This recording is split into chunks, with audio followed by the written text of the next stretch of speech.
POW during World War II, and she experienced firsthand how living with parents who are traumatized by war can impact a family. Ingrid had firsthand war experience when she was the director of a non-government organization which brought trucks with humanitarian aid to Bosnia and Croatia. In her career as a healer and EFT emotional freedom practitioner, Ingrid specializes on helping veterans release the trauma of war. In 2008, she was invited to participate in a documentary about EFT and PTSD, and she became one of the leading voices of EFT for veterans. She co-authored a book, EFT for PTSD, as well as several research studies, and published several articles about this topic in peer-reviewed magazines.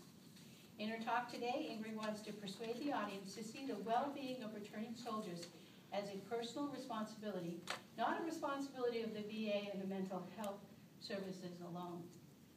Please help me welcome my friend, Ingrid Dinter.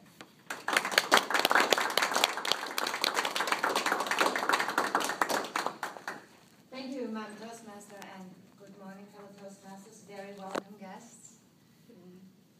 I would like to share with you a poem by Thich Nhat Hanh as well, because it is so dear to my heart, and it really expresses who we need to be as a community.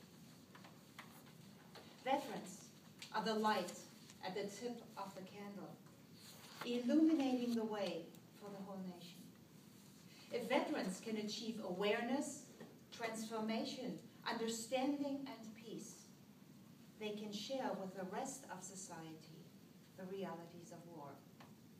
And they can teach us how to make peace with ourselves and each other so that we never have to use violence to resolve conflicts again.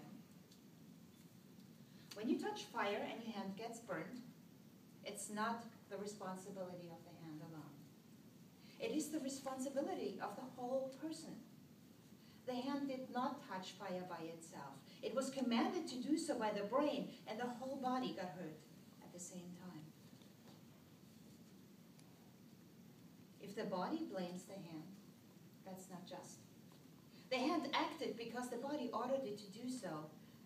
And when there is good communication between the hand and the rest of the body, both the hand and the body feel better.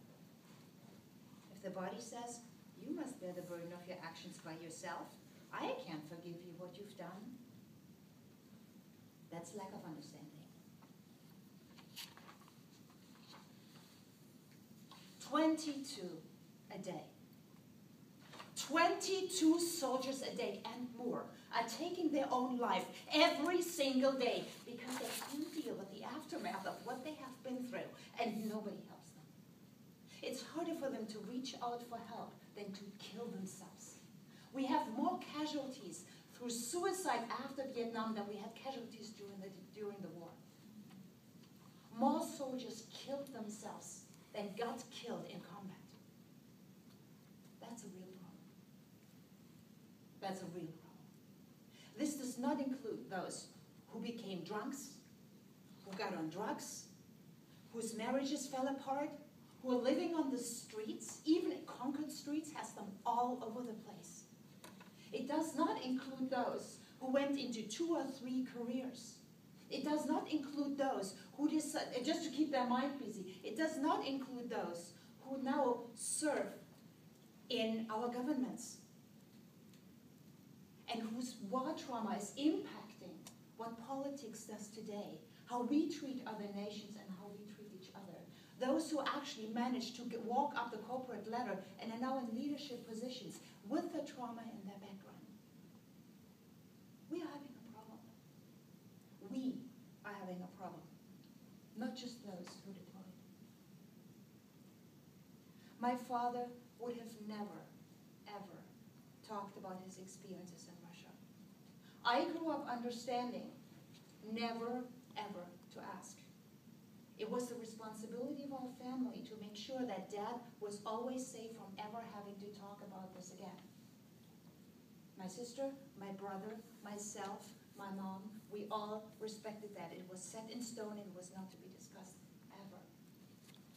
Now the benefit for us was that we all grew up in a society that also experienced this trauma at the same time. My hometown was 90% destroyed. Those who were alive were the lucky ones. So the community knew what it means to embrace this kind of trauma because everybody was dealing with it, so they were all kind of talking eye to eye. They knew when somebody comes back from Russia, the person's traumatized. Which part of that is so hard to understand? What we do today with our soldiers is we have them come back. We put them maybe, if they're lucky, to 2 or 3 weeks of debrief. Usually they just fill out a form where if they check off that they're traumatized, they can't go home. So they check off they're not traumatized, so they can go home and see their wives and families. And then we wait. And then we wait if they develop symptoms. Now, which part of nobody comes back unchanged is so hard to understand that we have to wait until somebody develops clinical symptoms in order to give this person the honor and respect he or she deserves. Why is it so hard to understand that it is a responsibility that we have to create a safe and respectful environment for everybody, not only for those who are actually so traumatized that they don't know where to go anymore? I think it is a real problem that we believe that only those who develop PTSD symptoms should be people who deserve our attention and everybody else is fine. You cannot be fine when you deploy. I have 2 studies here for you on your handout that I would really like to take a good look at. The first study is the first independent study that was conducted in 2008. And they looked for the 5 barriers for seeking mental health care.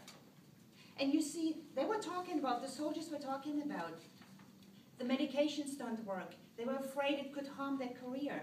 They could be denied security clearance. Their family and friends would be more helpful than a mental health professional, or their co-workers would have less confidence. Now, what you see here is 4 of them have to do with military culture. They really don't want to be treated as sick. But the other one says, I want to talk to my friends. I want to talk to my family.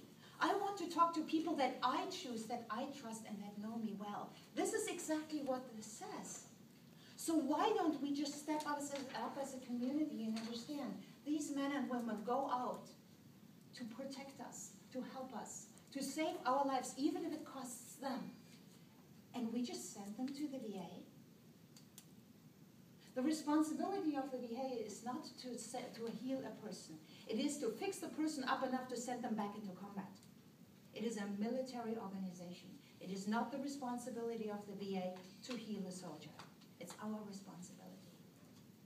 And when you look at the study below, who peacekeepers actually want to talk to their experiences after deployment, you see the same thing. 98% talk to a peer group in the SAM deployment because they understand them. They talk to their families. Only 8% talk to medical or welfare services. It is our veterans go out to protect us, our communities. It's our responsibility to protect them when they